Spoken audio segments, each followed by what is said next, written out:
Hey guys, good morning. कैसे हैं आप लोग? स्वागत है आप सबका मेरी चैनल सीला स्पेशल ब्लॉग में। तो दोस्तों, आज मैंने बनाया था आलू का पराठा और टमाटर की चटनी, जो मुझे बहुत बहुत बहुत ज़्यादा पसंद है।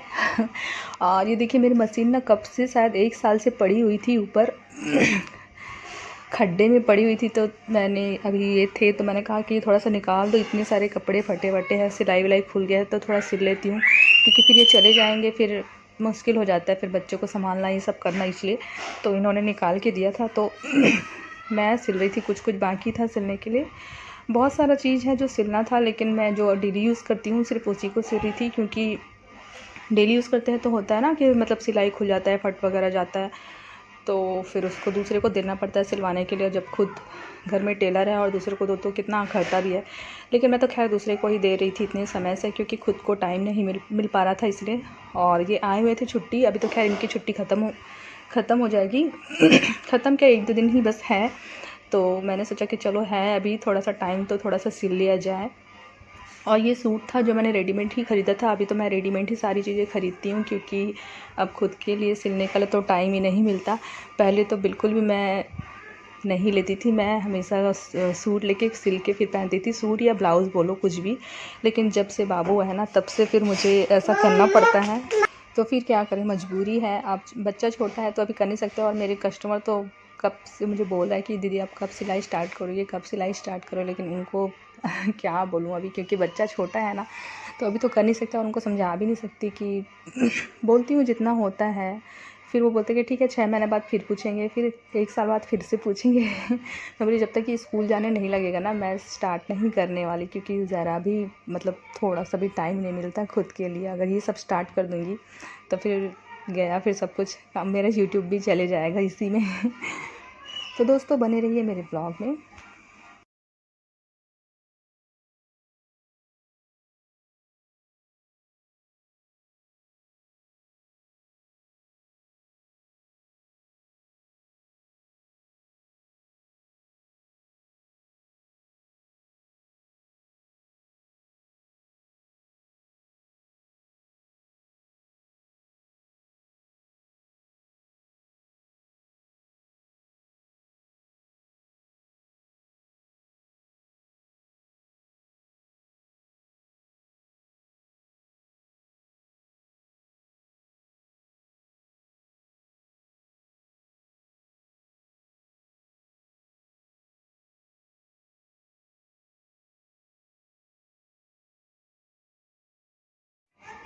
तो आज शाम को हमें जाना था एक और फैमिली फ्रेंड के यहाँ, जो कि है मधु। और वो यहीं पास में ही रहते हैं, 1.5 से 2 किलोमीटर की दूरी में जो पावर हाउस है, मार्केट के अंदर में ही है उनका घर। तो ये मैं शायद तीसरी या चौथी बार जा रही हूँ उनके यहाँ। ये जब भी छुट्टी आते हैं ना, तो हम ज़रूर जाते हैं उनके यहाँ बैठने के लिए।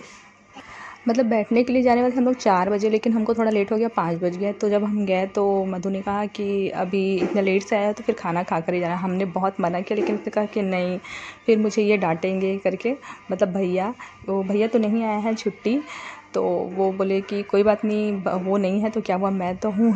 तो हम लोगों ने सोचा कि चलो ठीक है, अब इतना फोर्स कर रही है तो रुक जाते हैं। तो ये हम गए थे उनके यहाँ, निकल रहे थे वहाँ जाने के लिए। तो ये है पावर हाउस का मार्केट, और यहाँ इतनी मतलब रौनक है, काफ़ी रौनक है, बहुत भीड़ रहता है यहाँ, हमेशा भीड़ रहता है, कोई भी सीज़न हो यहाँ बहुत ज़्यादा भीड़ रहता है। तो ये देखो, अभी जो गर्मी का सीज़न है उसके लिए मटके आ गए हैं, और आजकल के मटके हैं जो नल वाले आ गए हैं। पहले नल वाले मटके नहीं थे, लेकिन इस साल ज़्यादातर सभी जगह नल वाले मटके आ गए हैं। तो अच्छा ही है, क्योंकि उसके अंदर हाथ डाल के निकालो, उससे तो अच्छा है नल चालू करो और निकालो, ये मुझे अच्छा लगा। और उसके बाद हम पहुंचने ही वाले थे, और उसके बाद कुछ लेना था वहाँ, ऐसे ही तो नहीं जा सकते। तो इन्होंने कहा कि मिठाई ले ले क्या, तो मैं बोली हाँ, मिठाई तो हमेशा ही लेके जाते हैं, कुछ फ्रूट वगैरह ले लेते हैं, बच्चे भी खाएंगे, मिठाई कितना खाएंगे। तो इन्होंने कहा चलो ठीक है, फिर केला वगैरह ले लेते हैं। तो इन्होंने केला ले लिया। तो दोस्तों, बने रहिए मेरे ब्लॉग में।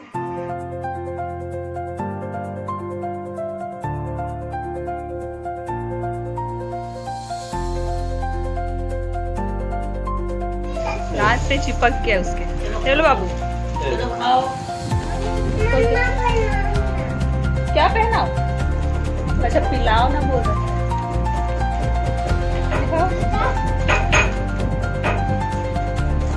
ये क्या कर रहे हो? पियो ना ठीक से। साइड में क्यों पी रहा है? हो गया? चिपक गया दांत में, पूरा चिपक हेलो। तो ये देखिए मधु ने और रवि भैया ने अपना घर कितना अच्छे से सजाया है, इतना मतलब फ़ोटो फ्रेम वगैरह करवा के। हमने तो ऐसा कुछ भी नहीं करवाया है अभी तक, क्योंकि हम सोच रहे कि हमारा खुद का रूम हो तो करे। अभी ऐसी जगह नहीं है हमारे पास, तो हमने ऐसा कुछ नहीं करवाया है। तो दो इन्होंने अच्छे से सजाया है अपने रूम का। ये इनका बेडरूम है जहाँ पे हम बैठे हैं, और ये यहाँ पे बाबू खेल रहा है। या मेरे हस्बैंड थोड़ी देर के लिए बैठे थे, फिर वो अपने दोस्त के यहाँ चले गए, क्योंकि उनके सहपाठी रवि भैया तो है नहीं छुट्टी पे वो आए नहीं हैं, वो आने वाले हैं। तो वो थोड़े बोर भी हो गए थे बैठे बैठे, तो वो चले गए थे अपने दोस्त के साथ, क्योंकि उनके दोस्त यहाँ आए थे घर पे मिलने के लिए, और हम लोग तो कहीं और ही चले गए थे इसलिए। तो उसके बाद वो आए।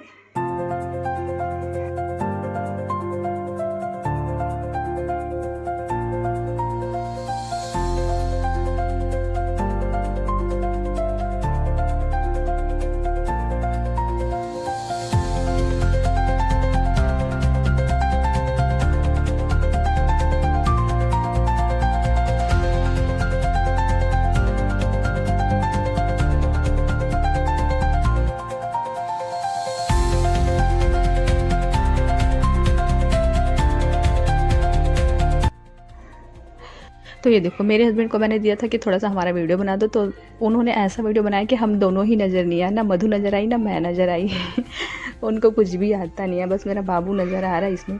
तो खैर ये हम बहुत दिन बाद मिले हैं, तो बातें कर रहे हैं, और बहुत अच्छा लगा मिल के, क्योंकि बहुत दिनों बाद मिलो तो थोड़ा बहुत ज़्यादा देर तो नहीं। वो बिज़ी हो गई थी खाना बनाने के लिए। मैं बोल रही थी कि हम खाना वाना नहीं खाएंगे, सिर्फ बात करेंगे, क्योंकि क्या है ना कि किसी के यहाँ जाओ और वो खाना बनाने लग जाए तो फिर बात करने का समय ही नहीं मिलता। तो फिर लगता है हम लोगों ने तो बात किया ही नहीं और वो बोल रही थी कि इतने दिनों बाद है तो खाना ही पड़ेगा।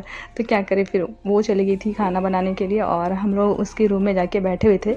तो मैं तो खैर बच्चों लोग को देख रही थी, क्योंकि उनके 2 बच्चे थे, और ये जो बाबू बैठा हुआ है बड़ा वाला वंशु, ये इनकी देवरानी का बेटा है, और ये इसी को खिला रहा था, ये सभी बच्चों को खिला रहा था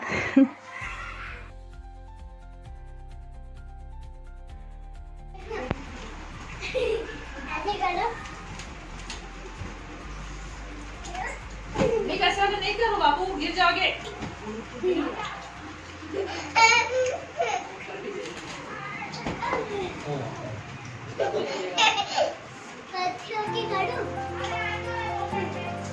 ऐसे कूदूंगा यहाँ से और ऐसे कूद के आऊंगा, ठीक है?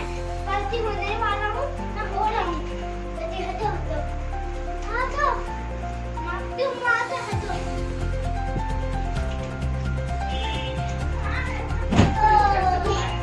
मुट्ठी लगेगा। तो उसके बाद हम खाना वाना खा के आ गए थे घर। वैसे ज़्यादा देर नहीं रुके थे, जल्दी आ गए थे। तो दोस्तों आप लोगों को मेरा आज का ये ब्लॉग कैसा लगा मुझे कमेंट करके ज़रूर बताइएगा। चलिए मिलते हैं अगले ब्लॉग में, तब तक के लिए बाय।